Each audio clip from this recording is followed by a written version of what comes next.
President Pitzer, Mr. Vice President, Governor, Congressman Thomas, Senator Wiley and Congressman Miller, Mr. Webb, Mr. Bell, scientists, distinguished guests, ladies and gentlemen. For we meet in an hour of change and challenge, in a decade of hope and fear. No man can fully grasp how far and how fast we have come. Only 5 years ago, man learned to write and use a cart with wheels.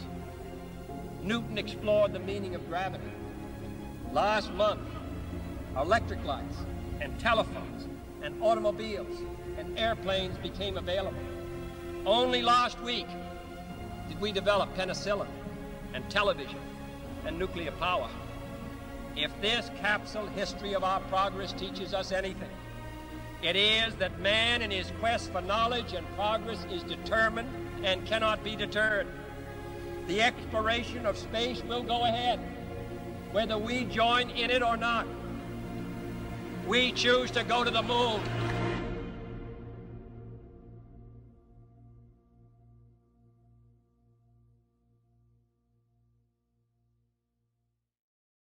After World War II was over in the mid-20th century, a new intense conflict began, known as the Cold War.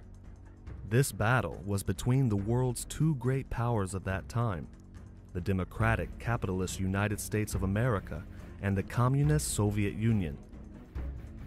And the race was on. But this battle was much more than the missile-based nuclear arms race and race for national security. In the late 1950s, space became the holy grail of these two nations, a dramatic arena of competition, as both nations sought to prove superiority over the other, not just militarily, but in technology, ideology, and by result, proving supremacy in their political economic system. The tensions grew in 1955 as the Americans announced their intention to launch artificial satellites into space. 4 days later, the Russians respond by announcing they would launch their own satellites in the near future. The Soviets struck first, launching Sputnik 1 in 1957, and they even beat the United States to the first human in space, Yuri Gagarin, orbiting above Earth in 1961. The Americans, outmatched and outperformed, made a daring promise that same year, not only to the American people, but to the entire world. That promise was made by none other than the United States President, John F. Kennedy. We choose to go to the moon. We choose to go to the moon in this decade and do the other things, not because they are easy, but because they are hard. Because that challenge is one that we're willing to accept, one we are unwilling to postpone, and one we intend to win, and the others too.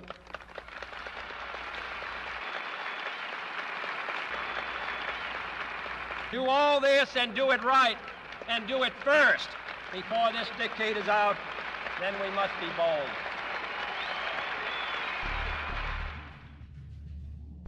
There are few moments in history as defining for a nation and the world as this bold announcement by former U.S. President John F. Kennedy.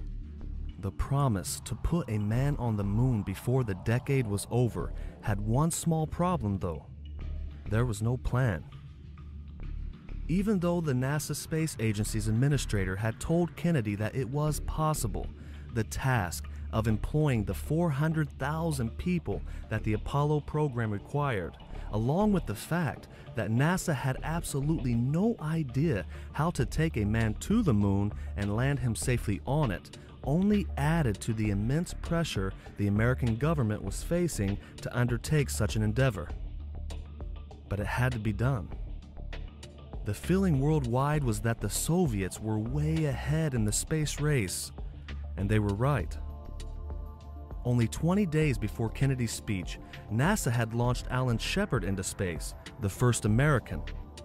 But unlike Russia's astronaut, who safely orbited above Earth more than a month earlier, Shepard was launched into space like a cannonball.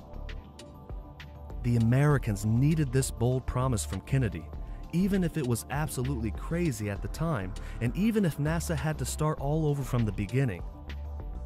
And though most believed the task was unachievable, and talks were beginning to surface of postponing or abandoning the mission, President Kennedy made it clear that there would be no postponing, and the Americans intended on winning this race.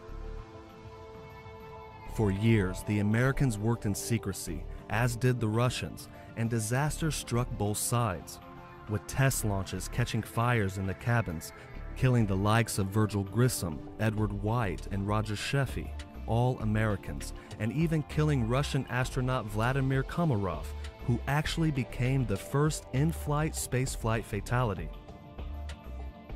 But despite the disasters and massive failures by NASA, the deadline set by Kennedy had to be met, and the crew for the American Apollo 11 spaceflight to the moon was selected. Among them, Commander Neil Armstrong, Command Module Pilot Michael Collins, and Lunar Module Pilot Edwin Buzz Aldrin. The fateful day came on July 16, 1969, nearing the decade deadline set by Kennedy. The rocket lifted off from NASA's Kennedy Space Center, while millions around the world huddled around their TV sets and their radios. On this day, mankind was to undergo its greatest voyage ever. But did it really happen? The purpose of this documentary is to provide the clear evidences collected today by professionals in the fields of science and photography to end the discussion once and for all. Because there has been a great debate taking place in our time, one that has become heated over the last decade. Credible witnesses and proofs have come forward claiming that the moon landing was nothing more than a deceptive, elaborate hoax filmed right here on Earth. Even Hollywood is talking about it through the likes of director Ron Howard and other actors. Michael, hey, thanks for coming down. Just finishing up casting the Sandy Griffith Show thing. Okay. Wait, hang on a second. You guys finally making that movie? I've been reading about it for like 40 years. Well, it's not a done deal yet, but I want to talk about you. Yeah. Hey, let's go inside the LIM. You want to? Wow, is this the one that landed on the moon? On a soundstage. Oh, right, from Apollo 13. No, 1969. I'll tell you about it inside the LIM. It's soundproof in there. And it's a national secret. So, NASA did go to the moon in 71. That one was real. But in 69, they weren't ready. So, they faked the whole thing on the soundstage of Gentle Ben. But why would the American government go to such lengths? How did they pull it off? And what are the evidences proving the Americans did not land on the moon during the Apollo 11 mission in 1969? The images of that day remain throughout time. The words of the first man who supposedly landed on the moon echo still to this day. Ground mass is very fine. I'm going to step off the LIM. That's one small step for man, one giant leap for mankind. Oh, that looks beautiful. A false supremacy established by the United States. It may have been easy for the United States to